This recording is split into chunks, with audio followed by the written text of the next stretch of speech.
Greetings to all our viewers tuning into our channel. There are moments in a nation's history that, at first glance, may seem like nothing more than a technical decision, a budget package, or a vote in Parliament.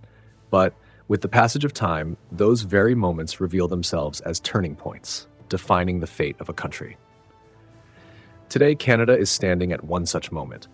There are no headlines, no fanfare, but the weight is real, and it runs deep. Behind closed doors, among stacks of thick documents and cold, calculated analysis, a deceptively simple question is quietly shaping the nation's future. Who will defend Canada's skies for the next 40 years? This isn't merely about buying a new fighter jet. This is about sovereignty, continental security, about how Canada stands alongside the United States in NORAD, shoulder to shoulder with its allies in NATO, and more broadly, about how this nation sees its own role in an increasingly unstable world. This choice will determine how Canada responds to new threats in the Arctic, how its Air Force operates in the harshest environments, and whether its defense industry moves forward or falls behind for decades to come. For nearly 40 years, Canadians have grown accustomed to the quiet presence of the CF-18. Not flashy, not tied to grand slogans, but always performing the hardest task, protecting a vast, icy, and remote airspace. From patrols over the Arctic Ocean to missions in Europe and the Middle East, the CF-18 has become a symbol of a dependable Canada, not boastful, but always there when needed. Yet, like all symbols, it cannot defy time. The metal grows weary, maintenance costs are soaring, and the aircraft's technological limits are increasingly exposed in a security landscape that has fundamentally changed. It is that troubling silence that has brought Canada to this crossroads, not out of desire, but out of necessity. And to understand why this decision can no longer be delayed, not even by a single day, we must look back at the legacy of the CF-18. Not only to pay tribute, but to clearly see the limits that history has imposed, and why the future demands that Canada must now move forward. The CF-18 is more than just a weapons platform. It's a living memory of an era when Canada learned to balance humility with global responsibility. When the first Hornets joined the Royal Canadian Air Force, the world was still divided by the Cold War. Canada wasn't aiming to become a military powerhouse. It sought instead to be a dependable ally, and the CF-18 fulfilled that role precisely, patrolling North American skies under NORAD, intercepting aircraft approaching Canadian airspace, and standing with NATO at critical moments from Europe to the Middle East. These jets didn't need to be praised with lofty rhetoric. Their endurance and reliability were what reassured allies and kept adversaries cautious. But no legacy is immune to wear and tear. Year after year, flight after flight, the CF-18s have carried not just the weight of combat missions, but the burden of time itself. Technical reports have grown thicker, not with accolades, but with ever-expanding lists of needed repairs. Each mission now demands more intensive maintenance. Each replacement part becomes costlier and harder to source. This is no longer just a matter of performance. It's a matter of risk. Risks to pilot safety, risks to operational readiness, and strategic risks if Canada faces a crisis without its fleet at peak capability. More critically, the CF-18 was born for a different world.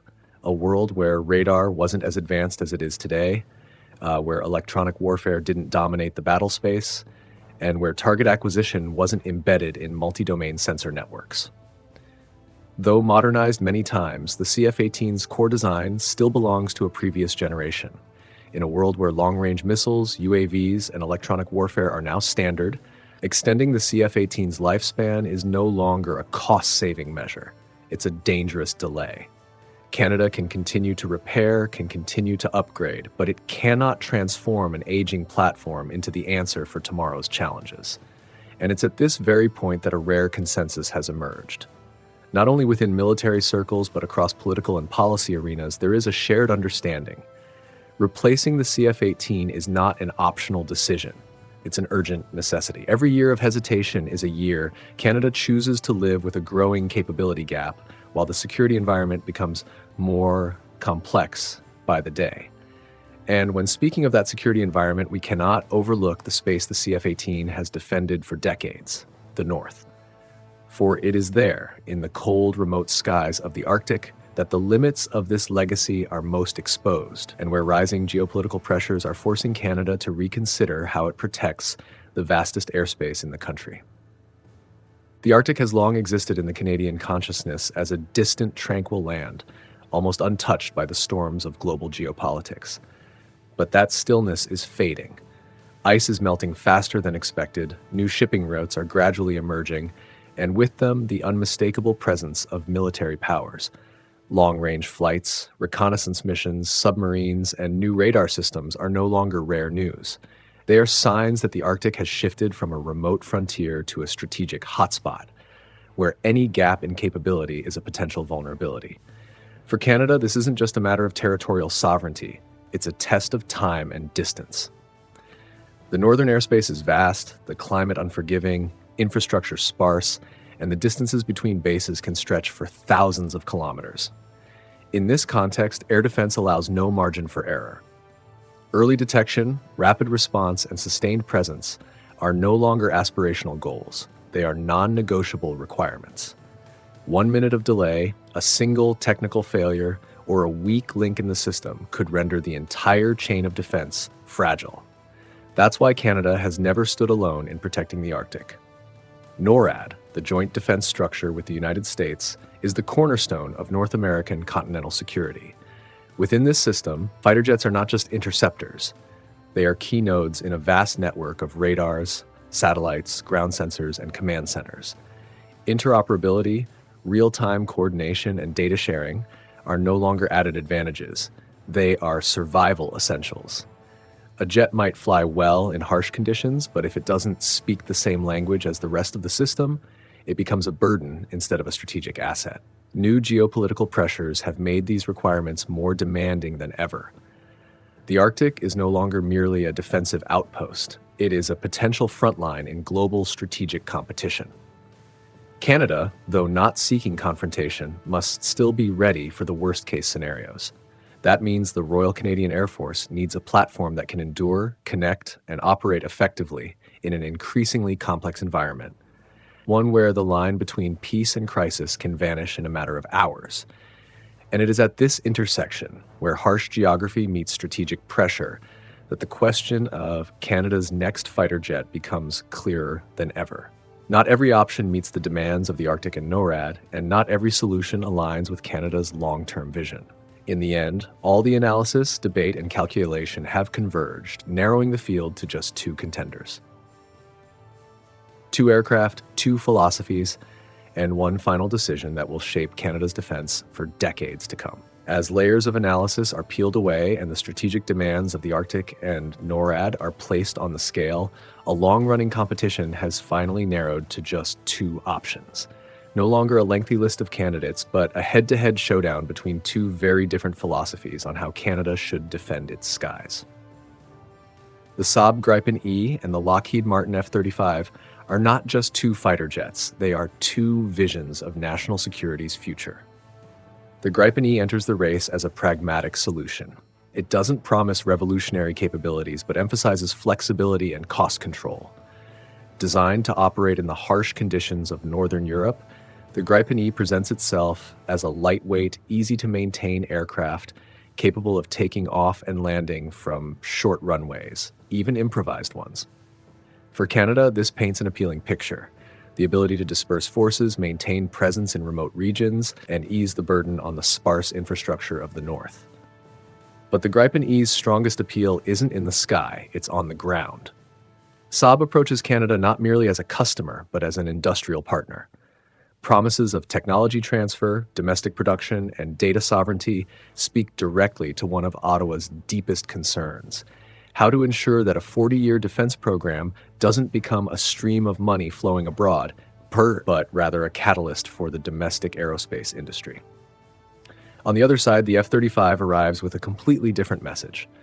It doesn't aim to persuade with savings or tactical flexibility alone, but with integration. The F-35 was conceived as a node in a global combat ecosystem, where each jet functions as both a sensor and a command and control hub. Its stealth, sensor fusion, and real-time data sharing mean that the F-35 doesn't just fight, it reshapes the way everyone around it fights. For Canada, the F-35's weight lies in its deep integration with US and NATO systems. Within the NORAD framework, where every second can be critical, this compatibility offers strategic reassurance, fewer integration risks, fewer capability gaps, and a clearly mapped upgrade path for decades to come. The F-35, therefore, is not just a technical choice. It is a statement about Canada's place within the Western defense network. This contrast is what makes the race so intense.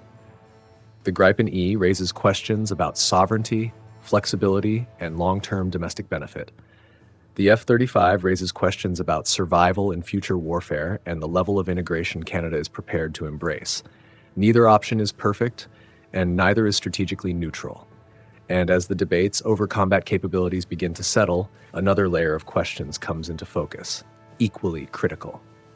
Because for Ottawa, this decision isn't measured solely in performance in the sky, but also in the number of jobs created, the supply chains it sustains, and the degree of industrial sovereignty Canada can secure over the next 40 years. It is here that economic and political considerations start to take center stage in the decision-making equation. For Ottawa, every major defense decision casts a long shadow. The shadow of budgets, of voters, and of questions about national interest that reach far beyond the battlefield. A 40-year fighter jet program isn't just a story about the Air Force. It's a story about tens of thousands of jobs, about domestic supply chains, and about whether Canada can stand on its own during times of global instability. Every $1 billion spent must be justified not only in military terms, but also in the language of economics and political accountability. In that context, the appeal of industrial promises becomes especially powerful. The idea that a significant portion of the contract's value could stay within Canada, transformed into factories, research centers, and a skilled workforce, is hard for any government to ignore. For Ottawa, this isn't simply about buying a jet. It's about the opportunity to reshape the Canadian aerospace industry for decades to come. A successful program could nurture small and medium-sized enterprises, drive technological innovation, and generate economic spillovers far beyond the defense sector. Alongside economic considerations comes the question of industrial sovereignty. The pandemic, supply chain disruptions, and recent geopolitical shocks have delivered a clear lesson. Excessive dependence on foreign systems can become a strategic liability. Ottawa understands that in a major crisis, access to parts, software, and critical data is not just a matter of commerce, it's a matter of national security. That's why control over technology, the ability to maintain and upgrade domestically, and the degree of operational independence are all politically weighty criteria. But Ottawa's perspective must also contend with practical limits. Deep integration into Western supply chains brings stability and cost-sharing opportunities that a middle-power nation could not achieve alone. Stepping outside a large ecosystem could mean higher long-term costs and the risk of falling behind technologically. The challenge then isn't about choosing between economics and security, but finding the delicate balance between short-term benefits and long-term strategic resilience. It's this very tension that makes Ottawa's decision so heavy. Each option can be reasonably defended in public, but each also comes with trade-offs that are hard to avoid. And while policymakers weigh numbers around jobs, growth, and industrial sovereignty, from another angle, those who will actually sit in the cockpit are asking a very different set of questions. Because for the Royal Canadian Air Force, every economic benefit must ultimately lead to one core truth. Will the chosen aircraft help pilots survive and succeed in the battles of the future? For the Royal Canadian Air Force, all economic and political debates ultimately give way to a very human question. Will the pilot come home safely after the mission? In the cockpit, concepts like industrial sovereignty or supply chain benefits fade into the background. What looms largest is a sky filled with sensors, missiles, and invisible threats. The RCAF knows that future warfare will not tolerate mistakes, nor will it spare platforms that can't keep pace with accelerating technology.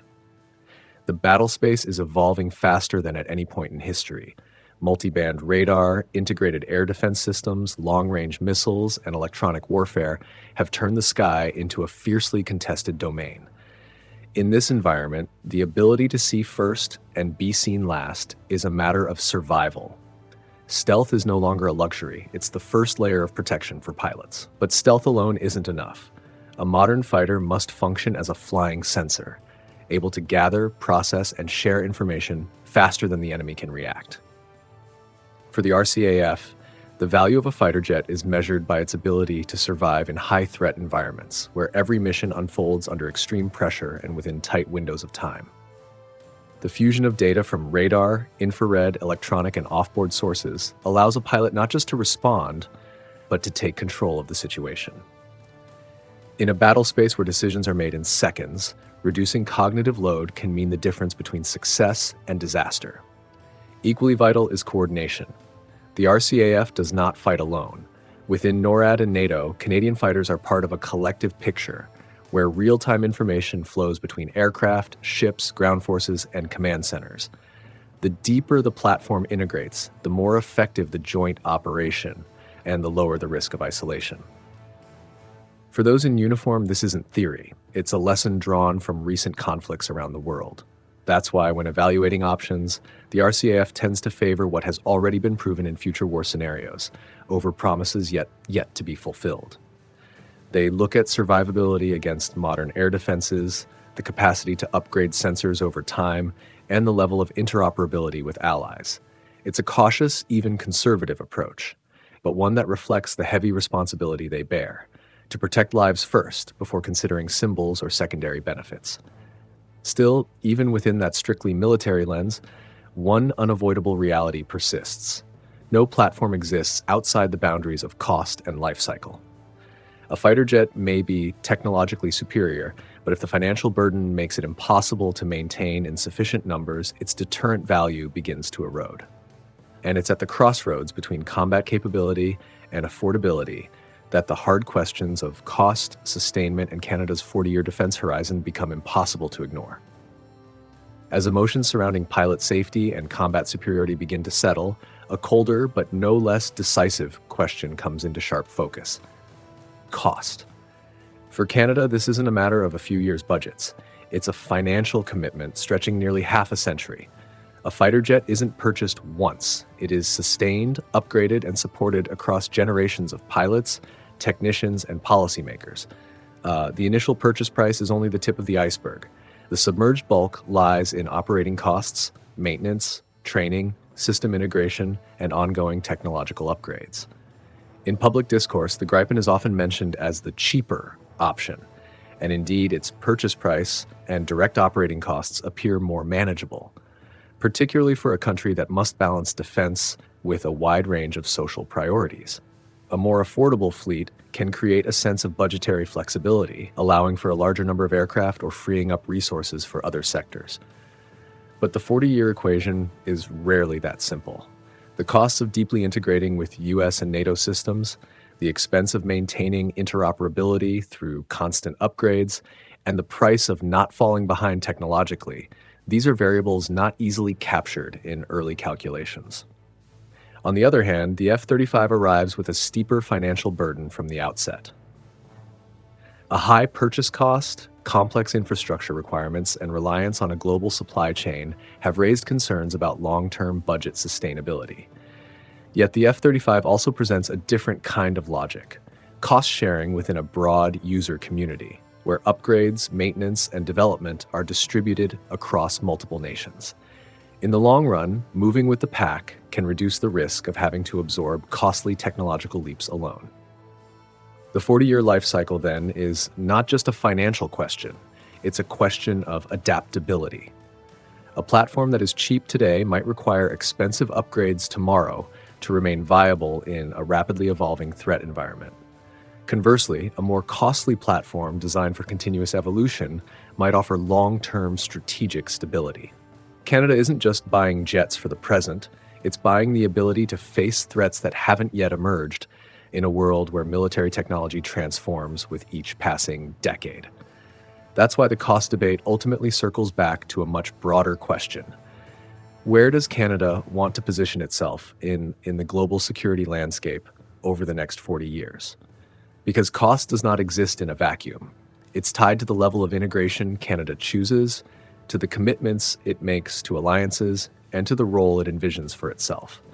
And from that point forward, the debate expands beyond budget spreadsheets, reaching into deeper territory. Canada's role in NATO, in NORAD, and within the collective defense structure of the Western world. In every major defense decision Canada makes, the presence of its alliances is unmistakably clear. NATO and NORAD are not abstract security frameworks. They are the very foundations upon which Canada has built its credibility and international role for decades. From Europe to North America, Canada has never chosen to go it alone. It is this steady, reliable presence within collective structures that has given Ottawa a voice far exceeding its population size or defense budget. In NATO, fighter jets are not merely tools of national defense. They are benchmarks of contribution. Rapid deployment capability, effectiveness in high-threat environments, and seamless interoperability with allies are key factors that determine whether Canada is seen as a serious partner or simply a follower. As core allies increasingly rely on shared platforms, the question is no longer whether Canada participates, but at what level. The choice of fighter jet thus becomes a strategic declaration of how deeply Ottawa is willing to commit. With NORAD, the stakes are even higher. This isn't a distant alliance. It is the system that directly protects North American airspace and continental security. Within this structure, every component must function as part of a unified whole, from ground radar and early warning satellites to interceptor jets. The more compatible a platform is, the faster the response time and the lower the risk of miscommunication. For Canada, maintaining trust within NORAD isn't just an obligation to the United States, it's a security guarantee for itself. Yet deep integration with alliances also comes with trade-offs. High levels of interoperability may mean accepting shared standards, upgrade timelines, and strategic priorities set by the collective. This raises a sensitive but necessary question. Does Canada want to stay closely aligned or preserve a degree of operational independence? There is no simple answer. Both paths carry risks, and both offer opportunities. It is at this intersection that Canada's position is put to the test. A middle power in military terms, but a country with a strong tradition of multilateralism, Canada does not seek to dominate. It seeks to balance. The choice of a fighter jet, therefore, reflects not just military capability, but the way Canada defines itself within the Western security architecture. Will it be a critical link in the chain, always ready to shoulder shared responsibility, or a flexible partner, prioritizing national interests within the broader framework? Whichever way the answer leans, it will echo for decades. Because once Canada chooses the path of deep integration or selective autonomy, it sends a clear message to allies and adversaries alike about the depth of its commitment, the role it is willing to play, and the position it wishes to hold in an increasingly polarized world. In the end, after every figure has been calculated, every chart drawn, and every technical argument dissected down to the last detail, what remains is still a human decision. The choice of Canada's next fighter jet doesn't belong solely to a government or a defense minister. It belongs to an entire generation of Canadians who will live with its consequences for the next 40 years. This is the moment when a nation asks itself how it wants to move forward in an increasingly uncertain world. Canada can choose the path of deeper integration than ever before, placing its trust in the collective strength of alliances, in cutting-edge technology, and in the power of networked warfare. It is a path of strategic reassurance, of standing on the front lines of the Western defense architecture. But Canada could also choose to emphasize sovereignty, to invest in domestic industrial capability, to align defense with economic development and technological control. It is a path of selective independence, of keeping more decisions at home. There is no perfect choice, and no path without risk. Each direction demands trade-offs between cost and capability, between integration and autonomy, between today's needs and tomorrow's uncertainties. But it is the willingness to face those trade-offs, to debate them openly, and to take responsibility before the public. That is the true strength of Canadian democracy. 40 years from now, when today's young pilots become the final generation to fly the aircraft chosen in this moment, people will look back on this decision as a milestone. Not to ask who was right or wrong, but to understand why Canada chose the path it did. Because in matters of national security, what matters most is not just which technology you possess, but whether your choices reflect your national identity. And what about you? In your view, what should take priority in this decision? Maximum combat integration or long-term industrial sovereignty? Should Canada lean toward immediate security or invest in future independence? Leave your thoughts in the comments and let's continue the conversation together. And if you value in-depth, nuanced analysis of geopolitics and security like this, don't forget to subscribe to the channel and join us for the next big story shaping our world.